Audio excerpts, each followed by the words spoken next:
A very warm welcome to the World of Lord Russell podcast talk show. And today's show is Swing on the Wing, which captures the life of an English former professional sportsman who played both codes of rugby, football in the known names of Rugby Union, Rugby League, and also in his father's footsteps, the former England cricketer Ian Botham, by playing first-class cricket for Hampshire County Cricket Club. Yes, folks, it gives me immense pleasure to welcome on the show Liam Botham. Welcome to the show, Liam. Well, good. Thank you so much for having me on, Lord Russell. It's been great times. You've helped us in a couple of things since we met on LinkedIn, and it's a pleasure to be on here. Absolutely welcome. The pleasure's all mine. It really is, and the audience, of course, when they get to listen to this. What I'd always do is I always like to start from the beginning. So, Liam, you were born in Doncaster here in the UK. So, what do you remember most about your childhood, particularly having a famous father in Ian Botham, Uh-huh. a legend of English cricket? Um, well, well, everybody forgets when Dad started his career in Taunton Mhm. and when he met Mum. Our base, when he got married, and pretty much all the time leading up to that, would be the family home base was always up in Yorkshire. So we started in a Mm. little place called Epworth, and that's where our first family home was. And then Dad, during the cricket season, would be down. When he was at Somerset, he was down in Taunton, and then when he was at Worcester, he was at Worcester. And the family were always based around, because my gran and Gramps, Mum's mum and Dad, were very helpful. Gramps was like a second father to me, because Dad wasn't really around much, because the touring was a slightly different to what it is now. What do I remember? Jesus, where do you start? I mean, as a kid, you know, it was unbelievable. Dad, traveled a lot, obviously, so I was with the family a lot. But when we did go away, it was always fun, and I'd always go and spend sort of a month, during the summer with Dad and Yes. Andy, who was Dad's sort of right hand helper driver, Andy Withers. So we had some unbelievable times. Obviously, Dad would be fishing. He would be doing sort of outdoors. The people that would come and visit. We had Eric Clapton lived with us for a while. We go and Elton. In these heydays when it was. If you think back to those times, it was Yeah. crazy. It was bonkers. And I suppose the other thing was the press. Um, up to the age of 10, 11, 12, I could pour a mean gin and tonic because my poor mum we pretty much get a phone call on the Saturday saying, oh well, this is the next story that's coming out, and we'd just brace ourselves as a family what's coming, because obviously that was when there was the War of the Sun News of the World, and it was about selling papers, and unfortunately, as a lot happens now, bad news normally sells better than good news, which is a real shame, because it's one of my grudges that it doesn't seem people have lost the way to support and praise people now. It seems to be easier to knock people and put them down than it is to praise anymore, which is a shame. But going back to the kids, look, I think I was probably the first and last to ever have done what I could have done with the dressing rooms, with the people, with the way that cricket had just, with Dad, how Dad changed cricket, not only Mhm. putting bums on seats and everything, and sort of, you know, changing the sort of way that the committees and everything and how the structure was. I probably got away with a bit of murder in respect of what I could do. Living with the dressing rooms and with that people, I suppose I had to grow up very quickly. But Dad also had to keep a little bit of discipline when I came, so he would always never really spoil me too much. That was my grandfather who did that, TG. And but it was a fantastic. Everybody asked me, and it was surreal to think of what it was, and you couldn't do it now because of social media and all this sort of stuff. And Mm. you know, I can remember 86, 87 when just after a famous West Indian tour where Dad supposedly broke the bed with Miss Universe or whoever it was, as we all know. And Mum put her foot down and said, right, we're all coming as a family on the next tour, which was the 86, 87 tour. And um, it was fascinating, really, because obviously with that, the press didn't have any real stories to say. And then I can remember being pulled up Dad rang the nanny and said, "Can you send Liam up to the room?" So I came up, and Dad sort of said, have you got a gun or something?" And I said, "Dad, I'm 9 years old, or and he says, "Okay, so you haven't been going up and down the lift with an air rifle shooting people?" I said, "Dad, I don't have an air rifle." You know, so that was the extent of the press, actually. So Dad was so upset with this, and basically said, "Right, there was supposed to be an England team missing room, England team meeting with the wives, and they were supposed to have a bit of a sirrah, get everybody together." Anyway, Elton was in the hotel room and got wind of this, and basically rang down and said, "Right, Beef, you're going off. You got to go and do this. I'm babysitting Liam." So on the back of that, Elton John babysat me for the night. Ordered everything on the room menu, and it was just surreal. That's how it was. As I said, Eric came to live with us. So in that side, what was it like? Yeah, it was fantastic. Mm. And I wouldn't change it for the world, Lord Russell. No, well, you can't, can you? Because No. it's history. And it's interesting about the media, isn't it? Because they're still the same now. They just write a complete load of nonsense, don't they? And anybody that believes what's written in the press or the media needs to take a look at themselves, because these stories they just manifest from nothing, don't they? It's all designed to just create whatever profit they Yeah. can for people. It's just, Well, they seem they can print what they want, and then you've got to defend mm, yourself after, but the damage is done. And I don't think it they is. realize actually the damage that it does to people. And I suppose the other No. thing is everybody, everybody goes, "Why did you change from cricket to, from cricket to rugby?" As well, you name me one person. We're not talking, and this isn't being arrogant. This is being rude to any of the other fantastic good cricketers. But Dad was a different level to anybody. He was the George Best of Yes, cricket. I He agree. was, so some other sons have done well and come through and done very, very well. But there isn't any sport in any real, business, unless it's been given to them. It's Yes. always very hard for those kids. And I don't think people appreciate the pressures and the comparisons that are made of you. Mm. And I suppose that is also towards the end of my childhood that I started to really understand that. I can always remember, sorry, I'm jumping off a little bit, was, at the end of my career, towards the end of my career, I was out in a nightclub in London called Black's, and I bumped into Callum Best. And myself and Callum, and you imagine it was nightclub, there was lots going on, and Yes. we just got chatting, and it was so interesting to get his side of the story. And there's so many comparisons of, and Mm. I don't think people really, really understand that, of what the sons actually get pressurized and get compared to.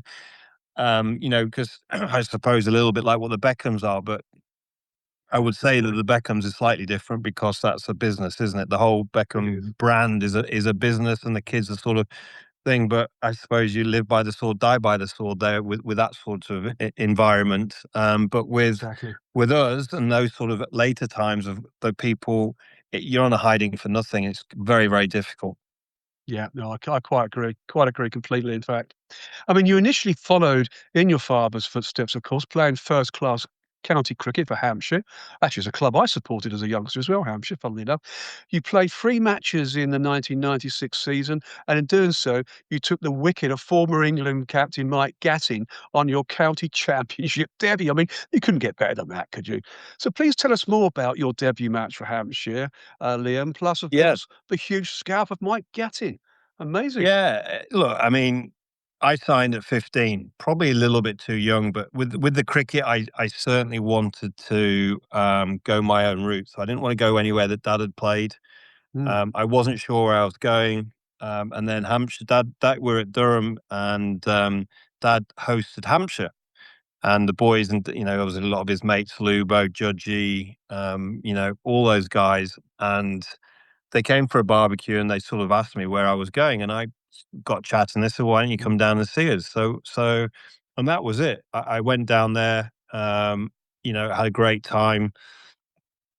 And then the debut came. It was quite interesting. It was Middlesex, and it was at Portsmouth. Uh, John Stevenson was the captain. He was sort of Oh, injured, so I actually went down, and then he sort of said he was going to play. So then I got sent back to Southampton. By the time I got to Southampton, he was injured again.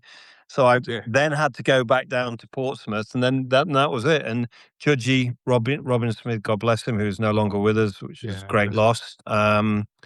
Judgy was captain, and he got me on pretty early. And yeah, my first ever first class cricket was It was a leg side half volley, which was hit sweetly off his toes, but went straight to Keachy at square leg. Nice.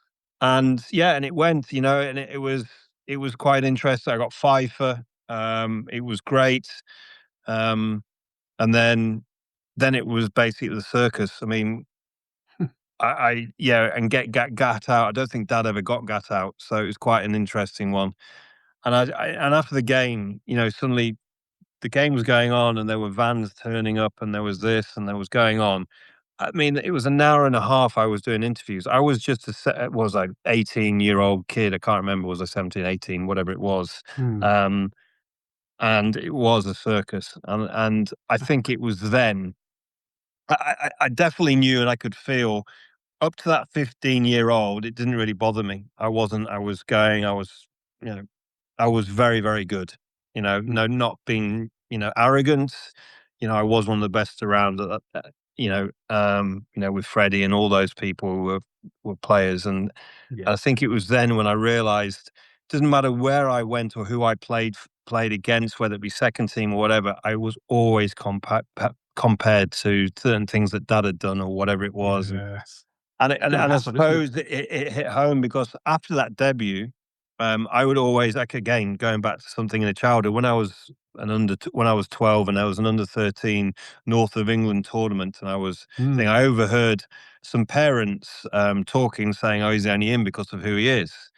And from that point on, I have, and it's probably the reason I've got new hips. I would always be first one had that excuse of saying that he's only there because of his, dad or whatever it is. But going back to that, after the debut, I got in early on the day after. We bowled Middlesex out, and then I got a few runs as well. Um, but after the game, myself and Mike Gattin, there was a glass of champagne with us. I mean, it was bonkers. An hour and a half of doing interviews, this, that, and the other. And then I got into the dressing room, and old Terry came up. He said, "My God, Liam, have you seen the papers?" And I hadn't, because obviously I got up, got into the dressing, because obviously I lived in Southampton, so drove down to Portsmouth, although it was a home game. Hmm. And it literally was front, middle, and back. And it was everything. This is going to be this and that, son of that, this and everything. And I just, it is, I knew that was something in the back of my mind, that I wasn't enjoying the cricket that much anymore, because I just thought, when am I ever going to be able to do my own thing? You know, and I think it was then that hit me. And I knew I could never, ever really go down this route unless I was going to be one of the best. And I think that's really played on my mind. Maybe should have had a sports psychologist, but Maybe. dad being, that may have helped me. Um, but I didn't, and they weren't really around in those days. And although I had support from Judgy and all those sort of people, it wasn't. And Mm. so I played a couple more games, came towards the end of the season, and obviously during that time I'd always played rugby.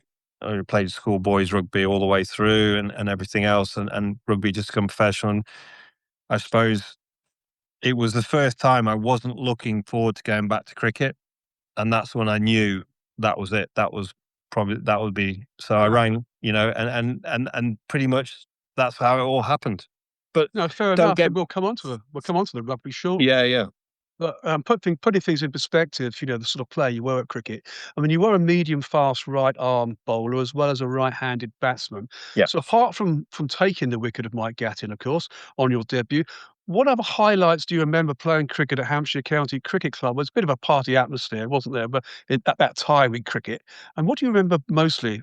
Even outside of the actual cricket games themselves. Well, we were very privileged because Hampshire had some amazing overseas and also Yes, it did. coaches.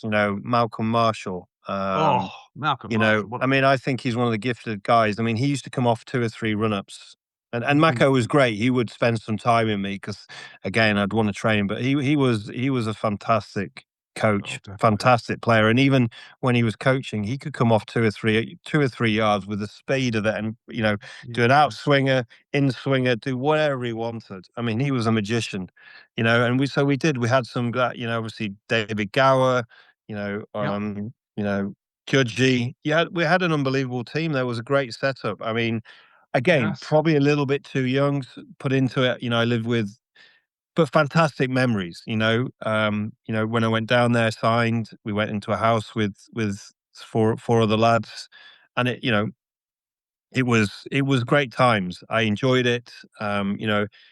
I, you know, I was batting, probably more of a batting all rounder. Um, Yes.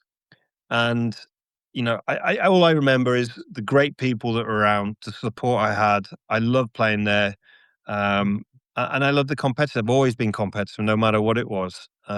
Yeah, So I suppose a lot of thrills, a lot of great times. You make great absolutely. mates throughout your whole sporting career. We got an old group chat that I've got back into, and it's great chatting to. And the memories, I suppose, then flood back of the Mhm. times we had, and there'll be something about a tour or a trip we had to Blackpool or wherever it was, and it would be those memories were brought back. And I think p- you know Definitely.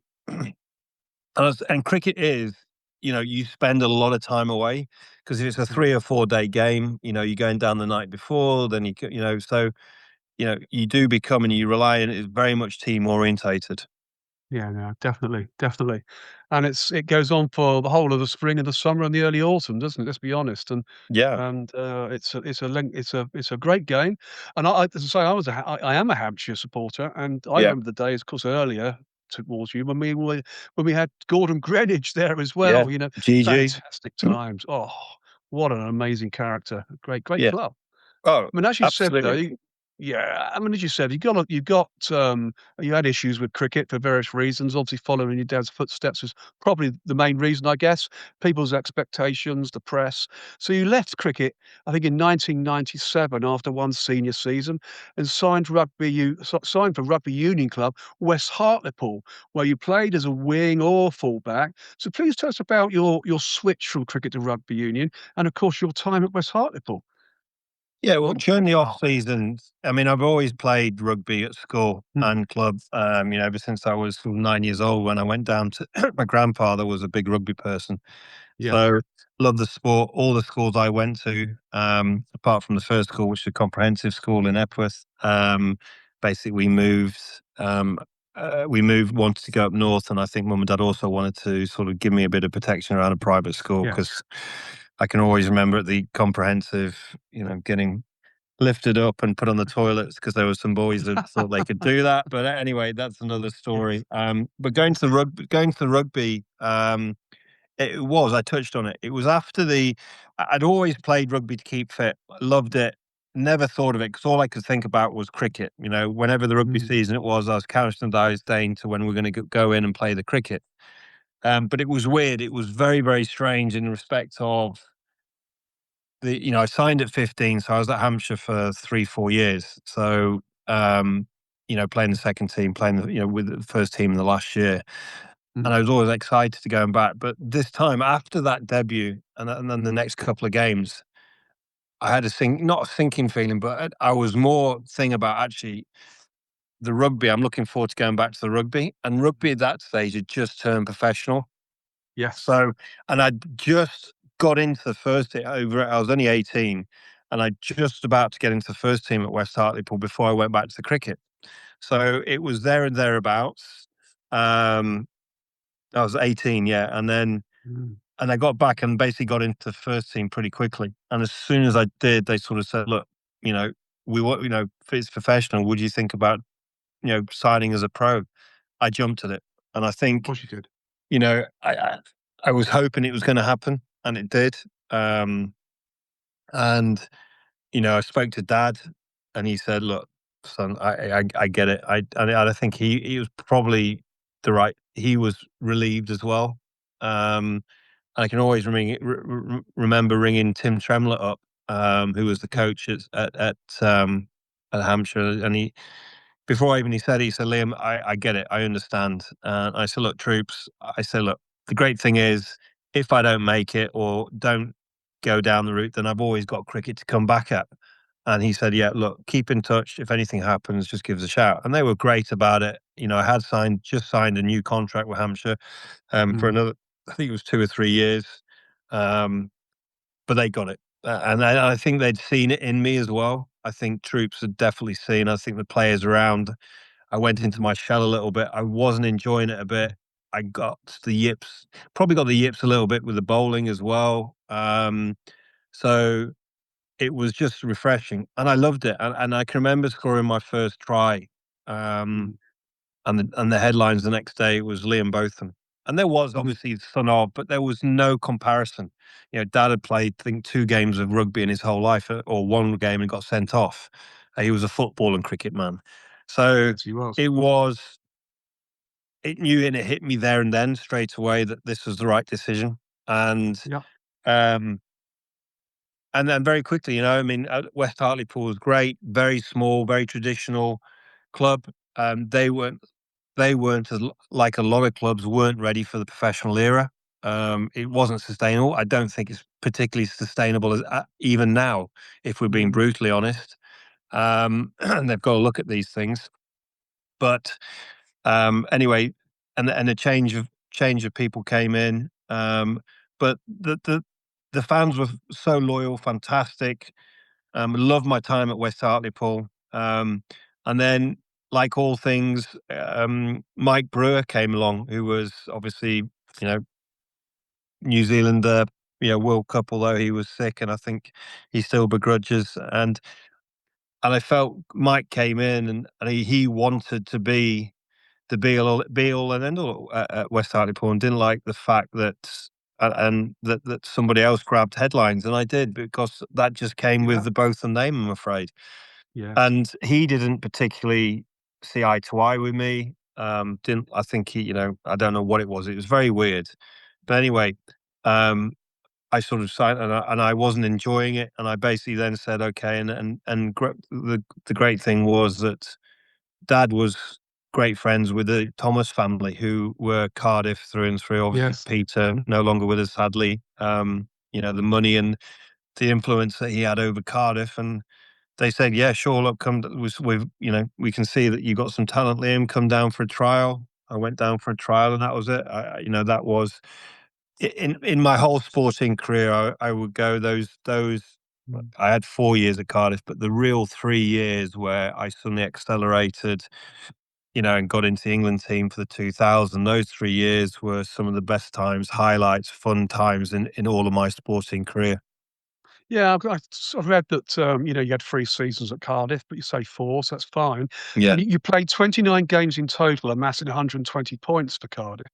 I mean, that's not bad total, is it, in those 3 years? That's Yeah, quite well, a it's actually more than that, because resounding we had the applause. rebel season. So I Yes. mean, I played a lot more than that, and it's interesting because obviously my son Jimbo's at Cardiff. Mm. Jimbo was born when I was playing for Cardiff. That's the reason he's Welsh. But I don't know what my actual stats were. I broke the try scoring record there. Yep.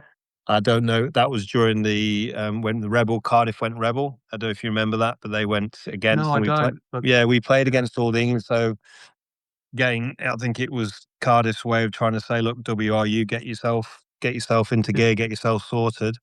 And we went Rebel. And it was brilliant. We had full capacity crowds every time we played. We Brilliant. basically played against all the English clubs. Yeah.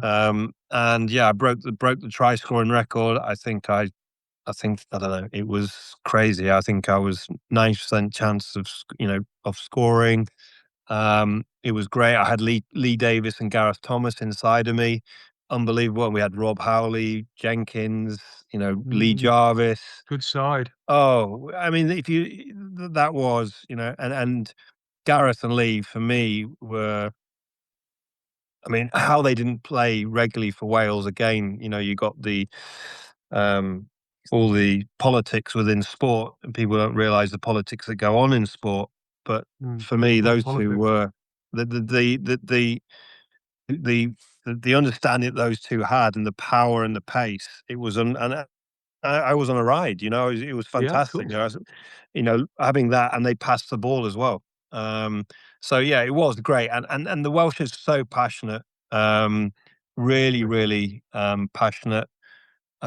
They were so supportive. Obviously the family, we were made, like home. And then Graham Henry obviously came in and sort of wanted me to play for Wales under the residency. Clive stepped in. So yeah, but Cardiff was Cardiff was fantastic. It really was. Great memories. All sorts. Good to And hear. yeah, And then, of course, your big move in rugby union came in 2000 when yeah. you moved to Newcastle Falcons, a big side, aren't they, Newcastle Falcons? I mean, how did this move come about? That's a really big move. Yeah, so what happened was, I played England Day and was player of the tournament in the England Day that I got given. Andy Harriman Yeah. was coach. I got given I played really well, and I was on a crest. I was, you know, um, playing great rugby, very confident, and scoring tries. I was scoring tries, and as soon as I got into England Days, I was scoring tries. I played England 21s under Clive. So I'd always been there or thereabouts, and then suddenly got into England A side and played great there. And then I got picked for the 2000 tour to South Africa, and Clive base I'd just about I'd signed a new just about to sign a new deal with Cardiff, and Clive said, "Look, Liam, we need the players playing in the Premiership back in the UK." And I look back on it, and there's two mistakes I made, and this is no detriment to Newcastle. The two mistakes I made was I should have been strong enough to say to Clive. I said, "Well, Clive, look, you've picked me on tour. I'm comfortable. I'm at home at Cardiff. Um, why do you want me to change?" Because I was in a fantastic team as well, Yeah. well, it was fantastic. And the other one is I had a choice of quite a couple of clubs, but Zinzan was the coach at Harlequins at that stage, and Zinzan came and he wanted to move me into centre. He said he saw me as an inside centre, which I would have agreed. I didn't have I had good pace, but I didn't have out and out pace. And then Mm, what I realized is, which I know now, is my hips came in.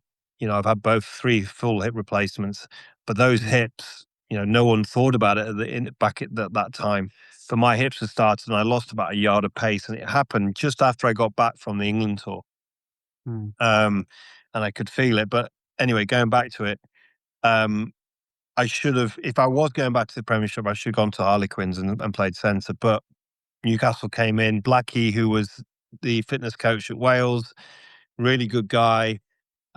Obviously, going back towards home, where home was, and my wife as well, Mm. from up there. I suppose, look, there was some great people there. Some really was. The only issue was pretty much Rob Andrew was there as well, and we didn't have the go, but it was, look, for the first year was good, and then it wasn't. It just wasn't great times.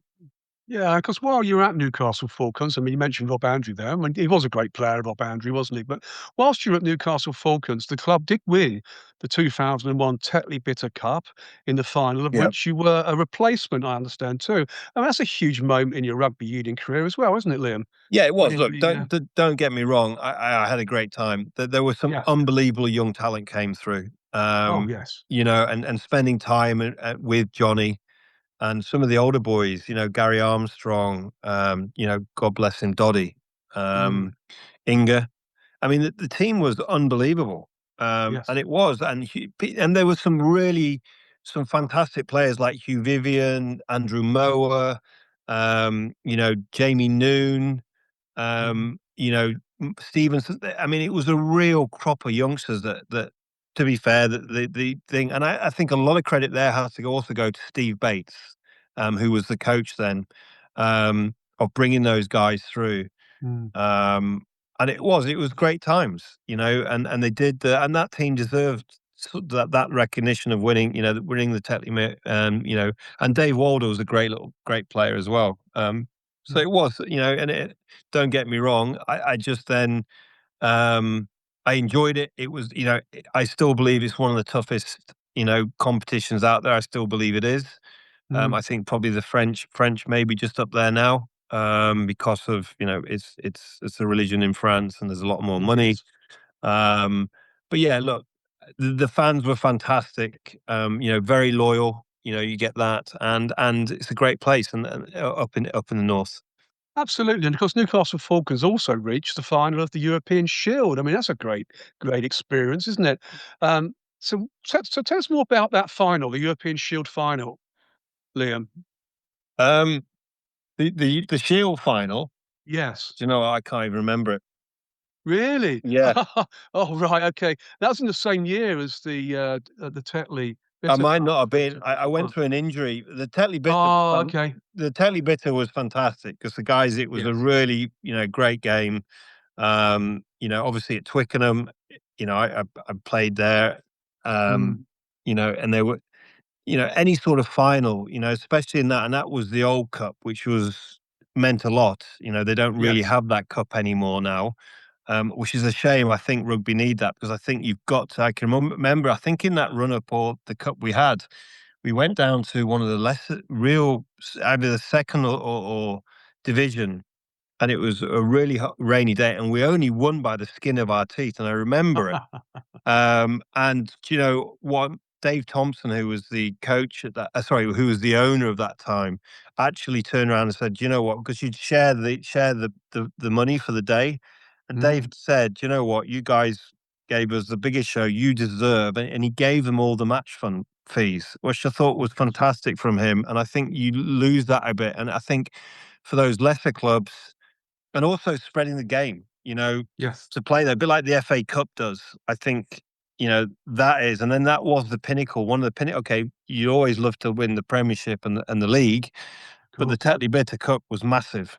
And I can remember it, and it was fantastic. And fair play to the team at that stage. It was, Yeah. they deserved that. People like Doddy and great, and there were fond memories, and obviously celebrated really well afterwards.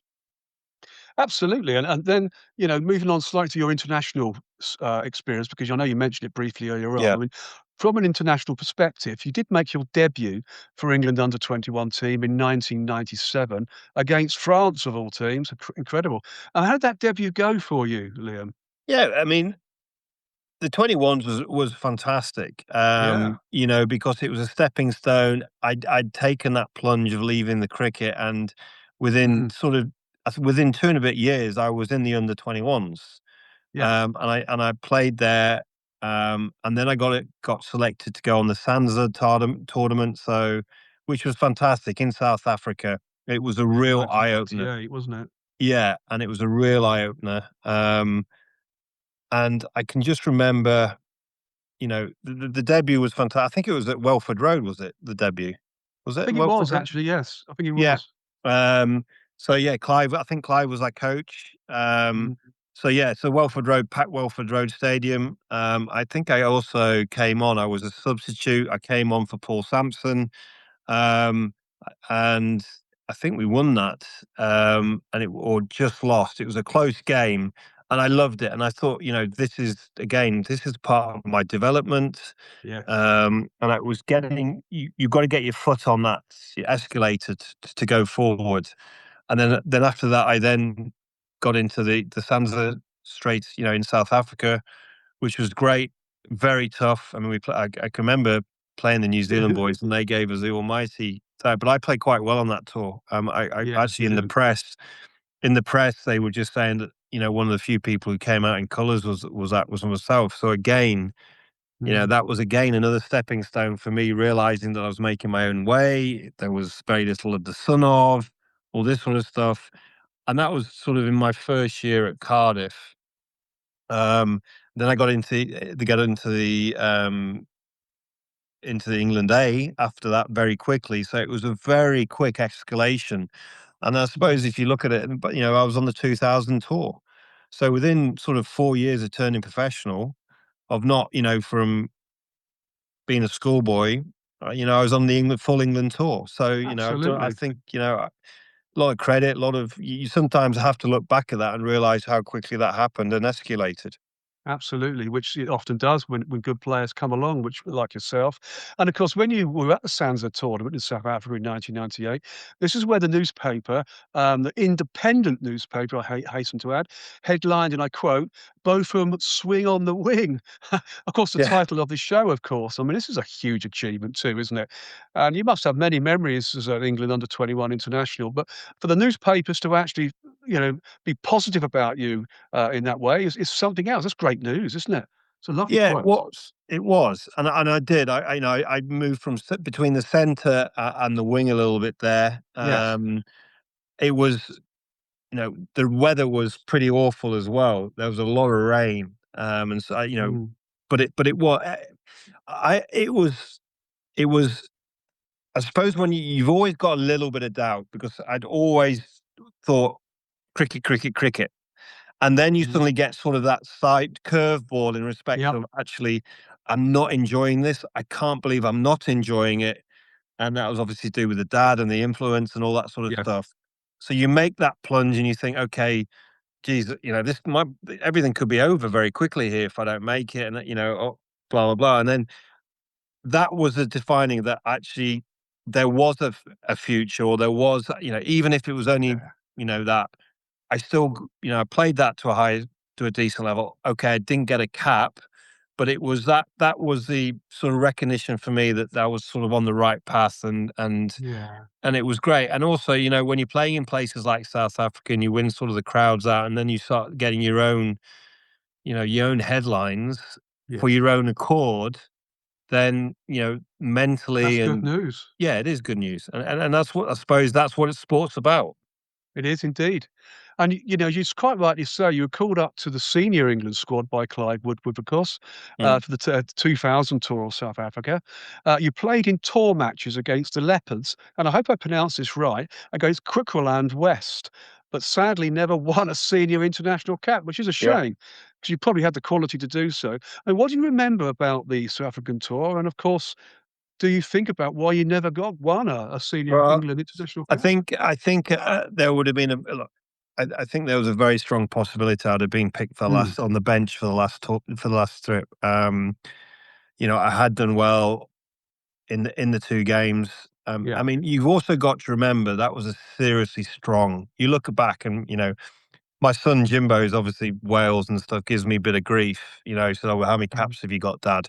And I said 18. I said, I don't get two things because look, Jimbo is an unbelievable athlete and he's a fantastic rugby player.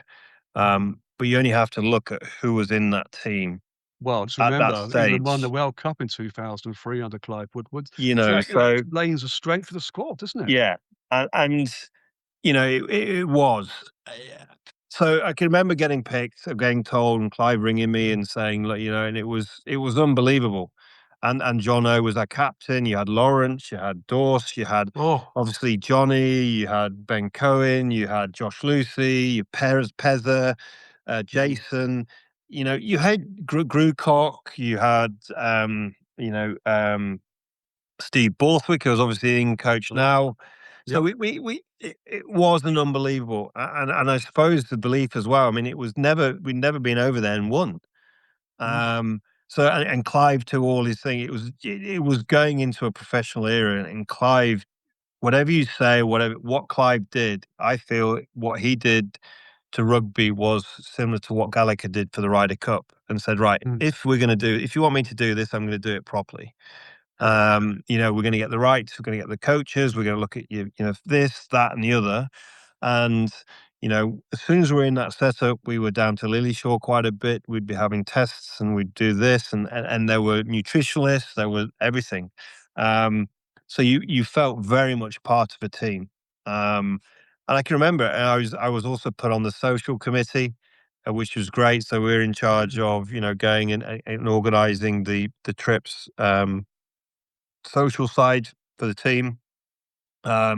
But it was the atmosphere, it was the intensity of the South Africans because it didn't matter when you play those the midweek games that you call them were so intense because it was their World Cup. They were playing England. They were yeah, that and and then at the weekends it would be the main match. And it was fantastic. You know, they play hard. They're big guys. You know, the Afrikaners are big, Oh, big guys, huge. strong boys. But we did well. I mean, we won all our midweek games comfortably. Um, you know, obviously we unfortunately lost the first test to a couple of dubious decisions, and then we won the second. Mm, So and it was a fantastic tour because then that was the belief, you know, no, they'd gone there, and then obviously the boys went on to go to New Zealand and won before they won the World Cup, and yes. I got a chance, you know, to spend time with all those guys. Great guys too, great Yeah, guys. it was unbelievable spending that time, and I suppose one of the memories is, you know, speaking to Jono and a couple of guys who didn't really know me much, and they'd heard obviously I was a very hard trainer and this, that, and the other, and Mm. they said they came up at the, you know, and it was good because at the end of it they came up and said, we thought you were a bit of a, you know, bore and you're going to be this, but actually, you know what, this team, you know, it's been great fun, and it was great fun. Incredible. Yeah, it was great fun. It was a privilege for me to be on that tour. Oh, I learned yeah, a lot. Yeah, and okay, I didn't get my cap. Yes, am I disappointed? 100%. Did I? yeah. Could I got it? I thought, you know, I think there was a strong possibility I'd have been picked on that last tour on the bench, but unfortunately, I got the stomach bug that seems to happen to a lot of teams when they're playing South Africa in a certain time. Funny that, yes. Yeah, But, so that's probably one of the reasons why you didn't get your cap, you know, you're just unwell, and that was that at that time, which is yeah, a it shame, was. isn't it? Yeah, Huge it shame. was. I mean, I remember Brian Ashton coming up after the next game and said, Mm, you deserve your opportunity." So I just think that, and a couple of things that Clive had said, I think that there was a strong possibility I'd have got my cap for the end of that yeah, if I wasn't sick.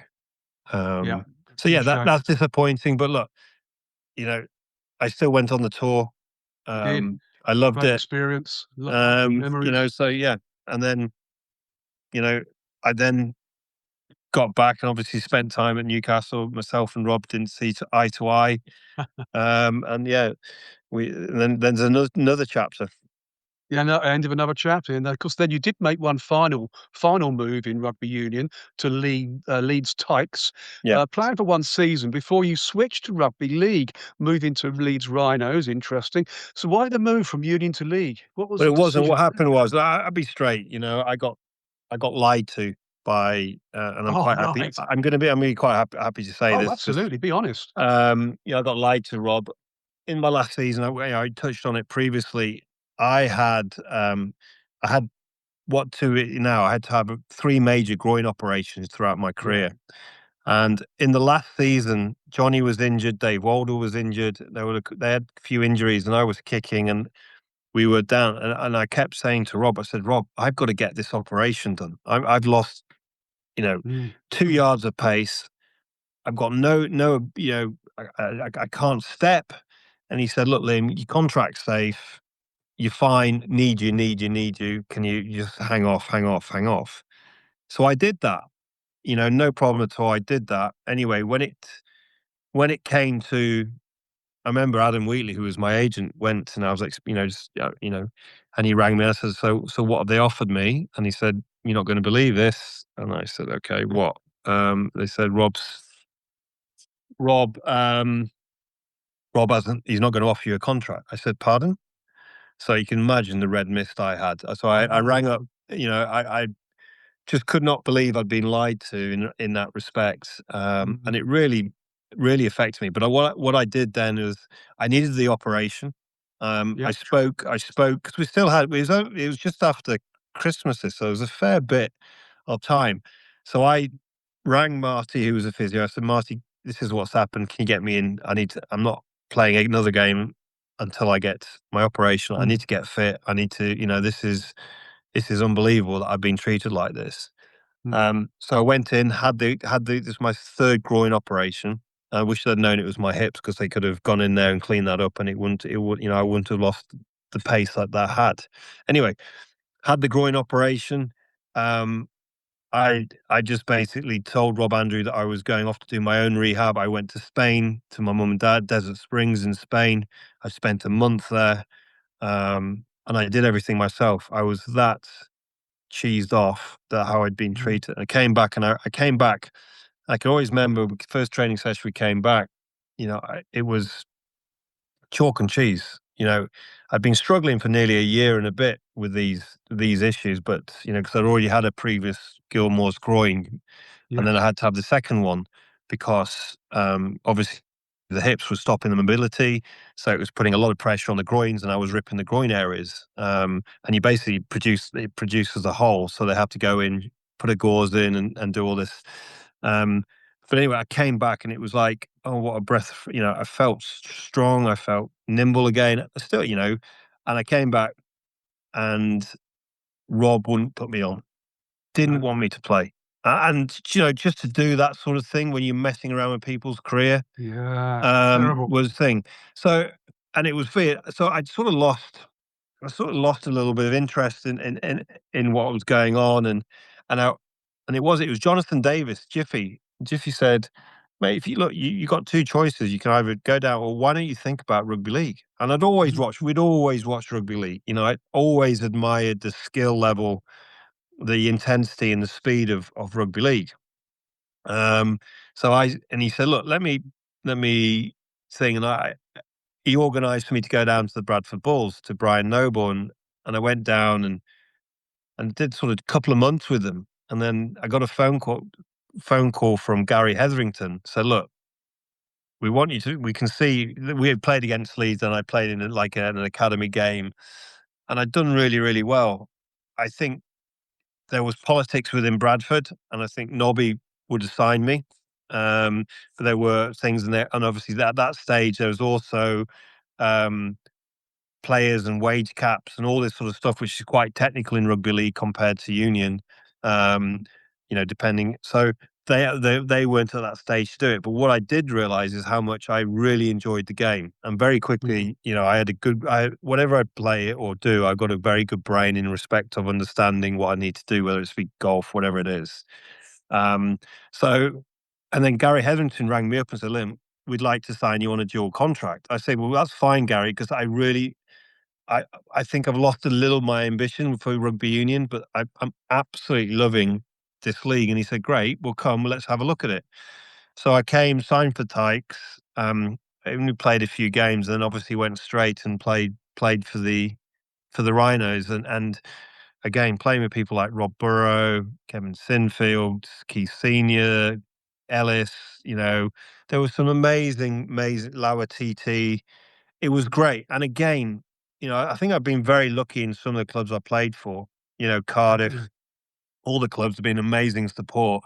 And then, Leeds, especially, the Rhinos, it's unbelievable. They're so loyal, and amazing and get behind. And we had a unbelievable team there. And the coaching side, and I would say this now from anybody, if you were to have the opportunity, and I would make all kids learn the skills of what rugby league is in respect of tackling, the basic skills, tackling, Mhm. passing, running angles. Because it was like going back to school for me under the likes of Tony Smith and the rugby league boys, because I learned actually properly how to do things, Mhm. and it was amazing. And I think a lot of the union guys would learn so much. And then you've seen it, haven't you? You've seen in the past years how many influential people from rugby league have come into union to really Yes. strengthen coaching up to skills, attack. Um, you know, and it was, and I had a fantastic time. I loved it. That's brilliant.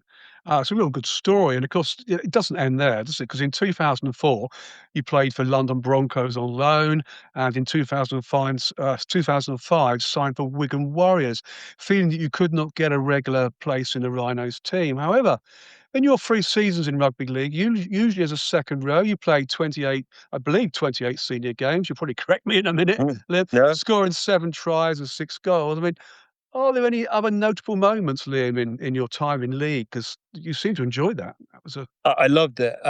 yes, I think the London Broncos. So look, it is a different game. it is. So when I came, and we had such a strong team at Leeds, so Tony Smith, and they said, "Look, would you go down on loan to Leeds?" Mm, Sorry, to London Broncos. Get you be regular playing first team, all this sort of stuff, and I absolutely jumped at it because I was wanting to learn the game properly. yes. And I went down there. Um, and I loved it. It was great down there. And the one game we had, we played against Leeds, and it was down there. And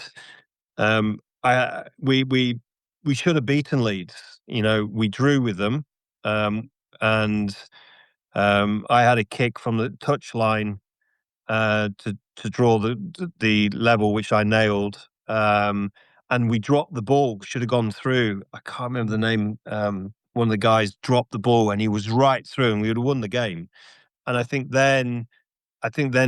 you know, Tony came up to me at the end of the game and said, "Right, I think it's, you know, you're ready to come home." And I said, "I'm glad that, because I was obviously, the family were based up north. I was spending you know, most of the time down in London, and you know, I wanted to get back. Although I had a fantastic time and learnt a lot down at the Yeah, Broncos, it was then time to me go back up to Leeds, and I loved that period of time. It was such a great team.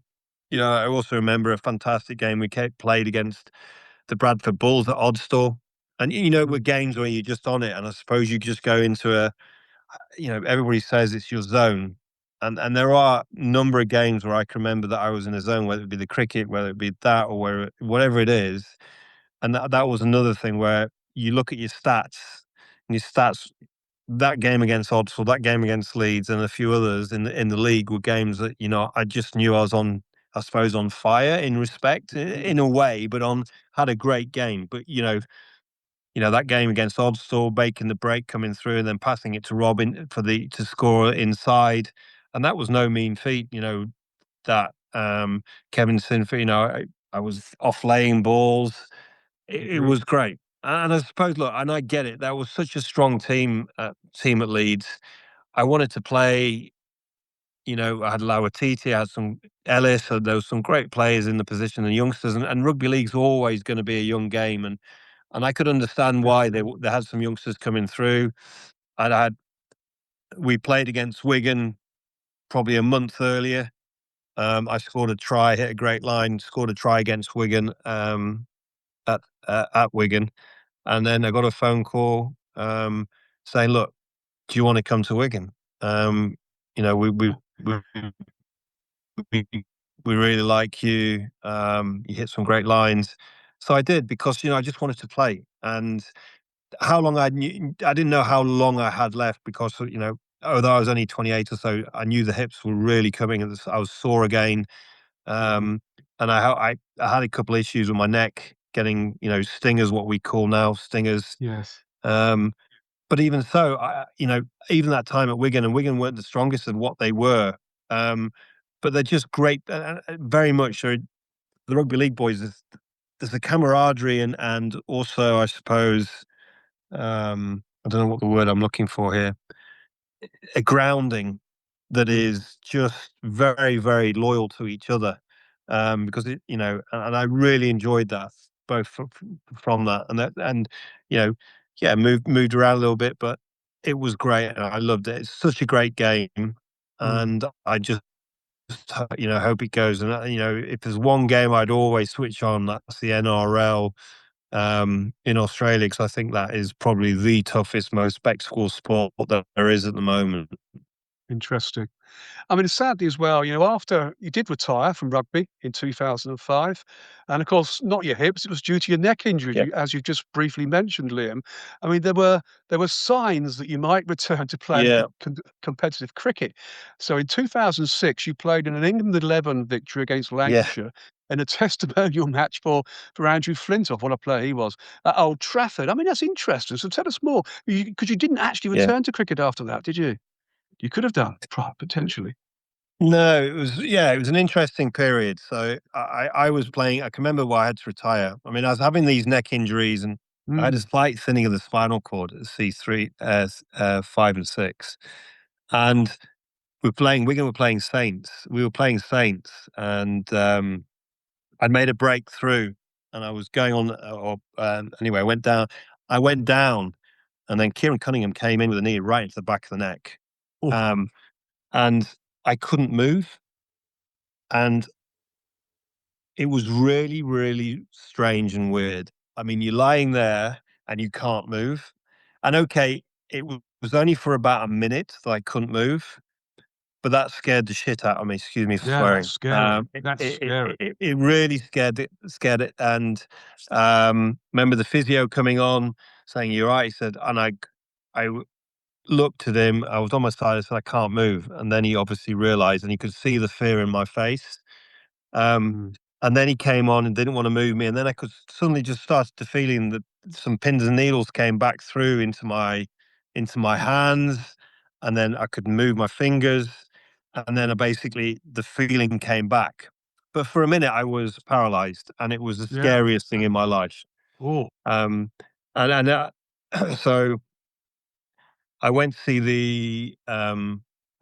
went for all the MRI scans, went to have a look, and then went to see the specialist, and he said, "Look, Liam, there is a significant thing around the spinal cord because you've had obviously a lot of knocks in your career and all this." mm, And I said, "Okay, give it me in layman terms." He said, "Look, of course you can try and carry on, but there is also now the possibility that you could get serious injury or you could do damage to yourself going on." And that was it. That was just yeah, that's all you that's enough, isn't don't it? I want my whole life is outdoors. I'm passionate. My son's playing or whatever it is, um, Yeah. and that was it. And so I sort of took 6 months off because obviously to let everything settle down. I mean, I had the pins and needles, and it took nearly 6 months for everything to settle down after. Anyway, um, and then very kindly, Hampshire gave me a testimonial game, which because I'd been playing a bit of club cricket and stuff during the Yeah. summer when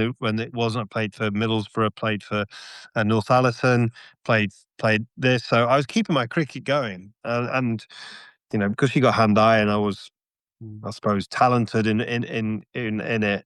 Um, anyway, we had an unbelievable Hampshire 11 versus sort of a rest of the world 11, my 11. At the Rose, and I'm not obviously I'm in Hamburg as we sit, but back at home at the office, I still got the bat there in the corner just to sometimes reflect and realize, Yeah. And so Dad was an umpire. Freddie played. Sorry, Freddie wasn't playing because he was injured, but he came and umpired because he was injured at that time. But KP, Judgy, Warney, Flower Brothers, Incredible. Wasim Waka Yunis. I mean, the players that we had in this game was unbelievable. We did the Rose Bowl, and it Mm. was fantastic. And Freddie said, "Look, would you come and play in a team against Lancashire?" I said, "Only if you want, Freddie." And he said, "Yeah, I do actually. I'd love you to come and play." And I said, "Well, thanks very much. I'd love that because I did all right in that game, hit a few runs, and it was like, okay, I can still do this." Of And course you can. for not playing competitive cricket for nearly 8 years or so, although I played bit of club cricket, and Mm. then played in this, and it was funny because it was a testimonial game for Freddie, and it was funny because his manager then wasn't so keen, thinking, "Well, why have we not got an England cricketer playing, and why is Liam playing?" So Freddie actually, fair play to Freddie. Freddie said, "No, we're you're playing in it," and I did, and I came on and did really well. I smashed it Brilliant. around, and then suddenly the press picked up on it and said, "Is this the possibility of Liam coming back in?" And I don't think, and then suddenly I thought, "Oh God, do no, absolutely not." I was still 28, 29, or whatever I was. Yeah, you're still Uh, young. Must be very yeah, tempting. yeah, it was tempting. And so I thought, you know what? But I didn't. I think it was at a stage for me as well. I was going through a different play. I Mm. think it was either just about to happen or I'd gone through my first marriage Mm. to Sarah Jane. Wasn't the most acrimonious. I'd never sort of, I suppose, I signed at 15. I was very committed to everything I did, so I hadn't had any sort of break or chance to get away and do something that I needed to do. You know, Mm. so I thought, I can't. I've got to go and try and do something else now. There's a new chapter ahead of me. Um, Yes. so I didn't want the feeling of ever to think, oh my God, am I going to now be the son of again? And I think, yeah, I did think about it because I had, there was talk of it. There was a couple of people came to me within the Indeed. county circuit and said, "Do you fancy it?" And I actually turned it down. Any Just didn't want to regrets do it. now, Liam? Do you No, often think no, that? no. No, I have you no regrets. okay? That's good then, isn't it? Yeah, no, there's no regrets there because, um, I gave up in the first instance, and I think, but what I did do, I went to play club cricket and really enjoyed that. And yeah, and then Spot on. tried to get in the real wide world and learn about a few things. Yeah, which we all have to do. Since retiring from active sport, as you've done that quite a large part of your life, you have been running a sports travel company. I'm not sure that's still the case. I mean, No, how is the business going? You've obviously moved on from that now. yeah, no. So look, there's, I think we all make lots. It's been a very interesting transition period for me. I've made a lot of Mm, mistakes. I think you go from, and I think people we don't learn from understand those. this. Yeah, and I think a lot of people, especially sports, people don't realize how reliant you are, or not reliant, but the community, how you trust people, how you do everything. It's Yes. phase. I think it's a lot. I know doing some stuff with a couple of military-based businesses as well, and it's very interesting how much you know um, camaraderie, but also synergy is for the sports world and the military world of when they come out of that environment, how to find themselves, how to find the right Yeah. job, how to do all this. And I struggled massively because I trusted everybody. I made some serious mistakes. Um, and thankfully, I think now, I'm here in Hamburg now. My passion is the golf. We're here for the golf show in Hamburg. We just come back from the PJ. We've got an unbelievable product in a solar buggy. So we're the only sustainable solar buggy in the world at the moment. So Mm, so we're taking on the likes of Yamaha, Easy Go, and Club Car. The super interesting. response we've had, and the team around, we've got Guy John, who 2009 started Foresight Golf. He sold that for a lot of money a year ago, and he's involved with this, and there's a fantastic team, and I'm really excited about this because I found something that, my golf is my passion now. I've got a 10-year-old Yep. and an 8-year-old who are very good. It's going to give me the opportunity to travel around with this company, giving them a bit of golf, me playing golf, which I love. Mm. So I think for It the sounds like first the time perfect life. it is, yeah. And I tell you what, but as I said, Lord Russell, I've made mistakes, and I Yeah, you we learn. all But I have. tell you what, you do also is when you go through those tough times, you find out who your true friends are. You do. Um, and I've been through that. I think now that I've got great light at the end of the tunnel, I'm very excited about it. And it almost feels how I feel now is how I felt when the realization of that rugby, when I changed that, made that decision, you got that selection and for the Sanzatard tournament, you Yep. know, I'm really excited about what we're doing. And that's what I'm Fantastic. doing now. Well, what a great life story, and you've got a whole life ahead of you in business now by the sounds of it, so that's really, really good to hear. Fantastic news, and, so I wish you all the best with that. That's an Thank you. incredible business by the sounds of it, and of course, doing what you're passionate about, golf, traveling around the world, playing golf, doing what you're doing. I mean, that's just a magical, lifestyle you've developed there, so fantastic news to hear. But you know what? We've stepped over the 60 minutes. Can you believe it? Unbelievable how time just flies when you're enjoying yourself. So I'll do what I always do here, Liam. As always, on the World of Lord Russell podcast talk show. We could talk forever, Liam, and I'm sure Yeah. we could because there's so much more to talk about your life as a cricketer, rugby union, and rugby league player. It's been a huge pleasure as always, and as always, the pleasure is all mine. And of course, the show's audience when this podcast is released on the World of Lord Russell podcast talk show and the Elite Arena Business and Sport talk show on YouTube. So thank you, Liam. Ladies and gentlemen, I'll give you Liam Beaufort and I'll give a round of applause here. That's a fantastic story. That really was. Your lifestyle is something else. It's brilliant. No, it's been a real pleasure. I've loved every minute of it. Brought Oh, a lot back of super. memories, and sorry, there's a few things that probably haven't remembered. I'm not one of those people who look back at it, but it's jogged a lot of memories. And thank you for having me and giving me the honor to be on your show. Oh, it's been an absolute pleasure. Do you mind hanging on whilst I just finish up? Absolutely, mate. good to chat with you afterwards for briefly as well. The next episode on the World of Lord Russell podcast talk show is Super Bob, where my special guest will be Robert Taylor, who's a very good friend of mine, actually. Fantastic to have him on, who is an English former professional footballer, licensed football agent, and manager. As a player, he was a forward and was active as a professional between 1990 and 2003. Although featuring for Wolverhampton Wanderers and Manchester City, he notably had lengthy and prolific spells with Leyton Orient, Brentford, and Gillingham. Rob Taylor notably scored for the Gills at Wembley Stadium in the 1999 Division Two playoff final against Manchester City, only months before he would join the Blues. What a story this is. So a great show to look forward to for all football fanatics alike. And of course, exclusive on the World of Lord Russell podcast talk show and the Elite Arena business and sports talk show on YouTube.